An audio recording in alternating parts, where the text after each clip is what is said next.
obviously have fun trying to put together an idea in 30 seconds. So yes, I think as a storyteller, at least for me, I always understood that as a great exercise to synthesize and to have a very clear idea how to communicate something in such a short time. It's funny that when I had this production company, I remember that I invite some film directors that has never done commercials to do commercials. And it was very difficult for them because they couldn't really tell a story there.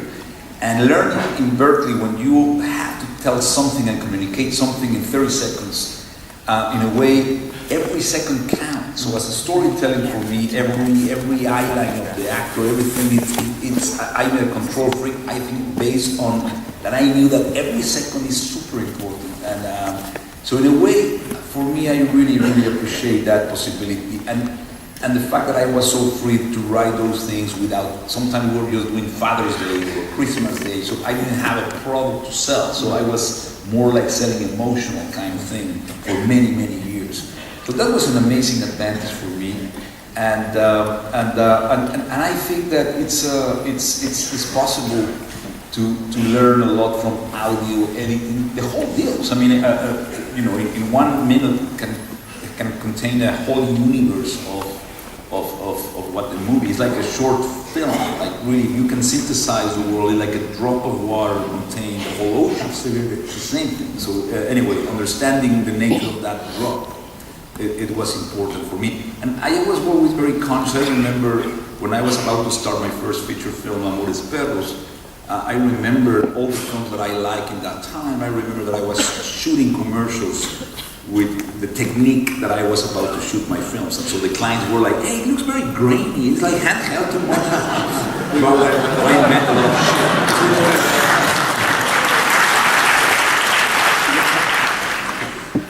No, I want to ask you, why are there suddenly 3 outstanding film directors in Mexico besides yourself? There's Iñarritu, there's my friend Cuarón, and Del Toro. Can you tell us more about that? And all of the same generation? Well, I think there's much more than that now. I think we are the older guys now. I think there's a lot of young filmmakers, another generation like Carlos Regadas and Escalante and Naranjo. So there's so many great young directors coming from Mexico. And from Latin America, I would say, I think in Latin America, there's a lot of things going on. And I think, even when there's a very critical political and economical situation, always crisis, in a way, enrich cultural expression. I think there's a lot of things to be said. And so I think even films that maybe cannot be very well produced, but they have something to say, And I think in the case of the generation of Alfonso and Guillermo and I think we come from a generation where the cinema in Mexico was really bad, maybe the worst in the world. Because, we came from the gold age, as they call it, in the 50s, 40s, 50s, and then in the 60s a little bit, but then in the 70s, 80s, and 90s, we went into a slump, and it was terrible. So we have to, in a way, be, feed by many other sources, and to be hungry to learn from everybody else with a rich heritage of cinema. Because in Mexico, we were shooting films at the same time that in France they were doing. So we have a rich cultural, visual, and cinematic background, but suddenly was lost, and it was exactly when we were there. So I think it was hungry. We were very hungry, and I think that was what we were really looking for something. Right. So your influences, I would say, are also Mexican, Spanish, American? Yes, I think all the great filmmakers. Japanese? Everybody. Yeah. So Gucci, I think that all what I remember is all the Italian neorealism and from Kurosawa, Rossellini and Fellini and Buñuel and Bergman and Tarkovsky. We have a great kind of some art cinemas that we were feed by. It's very true. Because all ideas are parents. Absolutely. All ideas are parents, and we keep learning from the masters. Absolutely. Now, it's incredibly complicated, your editing.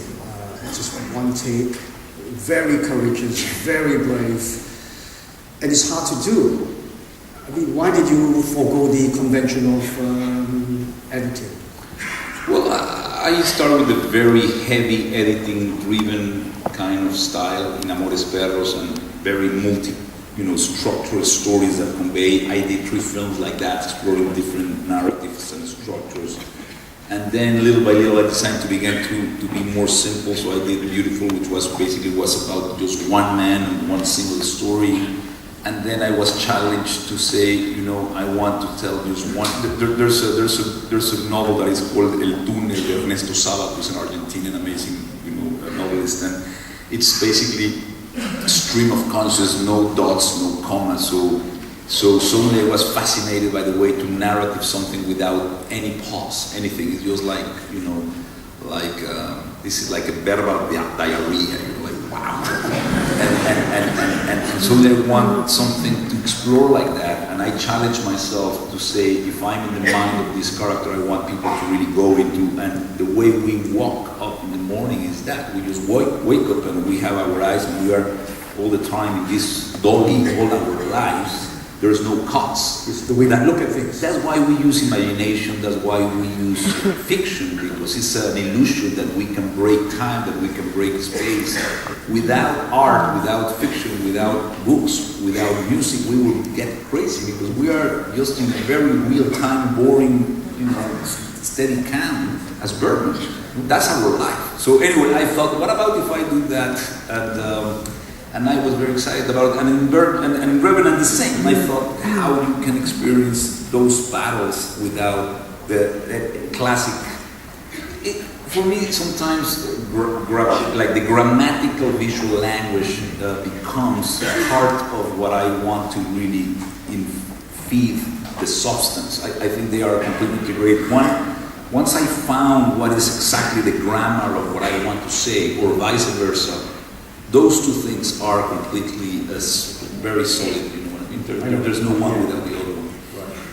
Now, 21 grams is the ostensible weight of the soul, and all your films seem to delve on the metaphysical and the spiritual. In that sense, it seems to me at least. It feels as if your stories are drawn from the super texts, like the Bible and the Bhagavad Gita. Is this where your inspiration comes from? I always have been considered myself spiritual in a way that for me spirituality has less to do with religion and with less with religion and more with the awareness that you have and the conscious you have to be alive and the conscious that you will be dead. And that has been always, since I was a young guy, reading all the existentialist writers, has a huge impact in me when I was like 16 years old. And I have always been very worried how is going to happen when I will die. I feel that I will die every day. And that thought sometimes makes me more aware that I'm alive. So that really has been always part of my psyche. And I have been the last 5 years meditating heavily, and without that couldn't Bergman be done and things. So that has, in a way, has get me even in a deeper state of awareness, which is exactly what I call spirituality. So I consider myself interested or in the realms of that consciousness.